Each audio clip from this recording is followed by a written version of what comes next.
Bismillahirrahmanirrahim. Assalamualaikum warahmatullahi wabarakatuh. Innal hamdalillah nahmaduhu wa nasta'inuhu wa nastaghfiruh wa na'udzu billahi min syururi anfusina wa min sayyiati a'malina. May yahdihillahu fala mudhillalah wa may yudlil fala hadiyalah. Asyhadu an la ilaha illallah wa asyhadu anna Muhammadan abduhu wa rasuluh. Amma ba'd.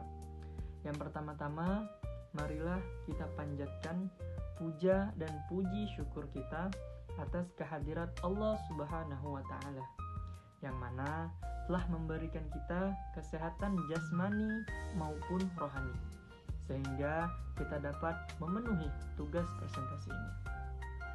Yang kedua, sholawat serta salam tak lupa kita hanturkan kepada junjungan kita, Nabi besar kita, yaitu Nabi Muhammad Sallallahu Alaihi Wasallam, yang mana telah membawa kita dari zaman gelap gulita menuju zaman terang menerang. Perkenalkan, nama saya Imam Al-Majidu, NIM 120401181 dari Fakultas Etik Prodi PAI Pendidikan Agama Islam dari Institut Agama Islam Negeri Pontianak. Di sini saya akan membahas tentang sejarah bahasa Indonesia. Bahasa Indonesia berasal dari bahasa Melayu yang sudah digunakan sejak abad ke-7. Sebagai bahasa perhubungan atau lingua franca di seluruh Asia Tenggara, bahasa Melayu yang digunakan di Nusantara berkembang dan mengalami variasi dan dialek karena dipengaruhi oleh corak budaya. Bahasa Melayu juga menyerap kosakata dari bahasa-bahasa lainnya seperti Sanskerta, Persia, Arab, dan bahasa-bahasa Eropa. Berikut ini adalah beberapa perkembangan bahasa Indonesia. Yang pertama, pada masa penjajahan Belanda, bahasa Melayu berkembang pesat dan mulai ditulis dalam alfabet Latin.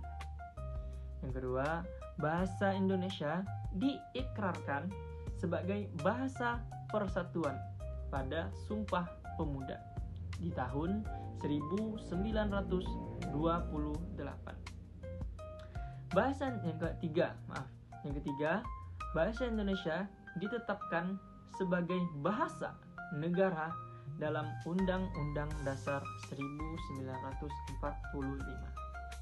Sejak penetapan bahasa Indonesia sebagai bahasa resmi, upaya standaritas dan pengembangan bahasa dilakukan melalui berbagai lembaga, termasuk Badan Pengembangan dan Pembinaan Bahasa.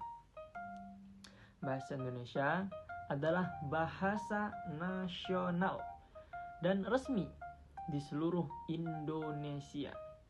Bahasa ini merupakan bahasa komunikasi resmi yang diajarkan di sekolah-sekolah dan digunakan untuk disiarkan di media elektronik dan digital.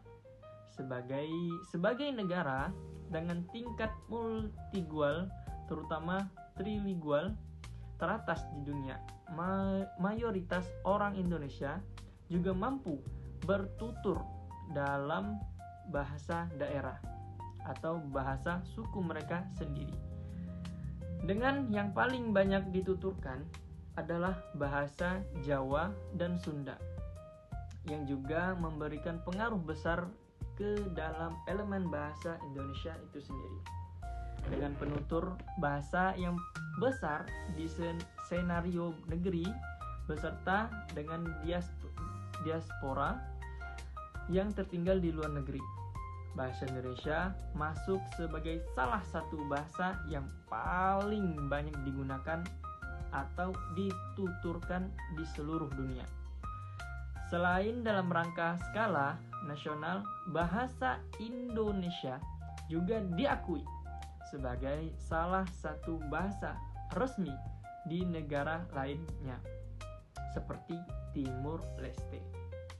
Bahasa Indonesia juga secara resmi dianjurkan dan digunakan di sekolah universitas maupun institut di seluruh dunia, terutama di Australia, Belanda, Jepang, Korea Selatan, Timur Leste, Vietnam, Taiwan, Amerika Serikat, Inggris, dan masih banyak negara-negara lainnya. Teman-teman, apakah yang Anda ketahui tentang perkembangan bahasa Indonesia saat ini? Bahasa Indonesia saat ini sedang berkembang. Dan perkembangan ini ditandai dengan banyaknya kosakata baru yang berkembang. Perkembangan ini dipengaruhi oleh berkembangnya teknologi informasi dan komunikasi di era globalisasi. Keberadaan bahasa Indonesia dilihat sebagai bagian dari penghambat proses komunikasi global. Mungkin ini saja yang dapat saya sampaikan. Kurang lebihnya mohon maaf apabila ada salah kata dan tingkah laku. Saya minta maaf sebesar-besarnya. Akhirul kalam. Assalamualaikum warahmatullahi wabarakatuh.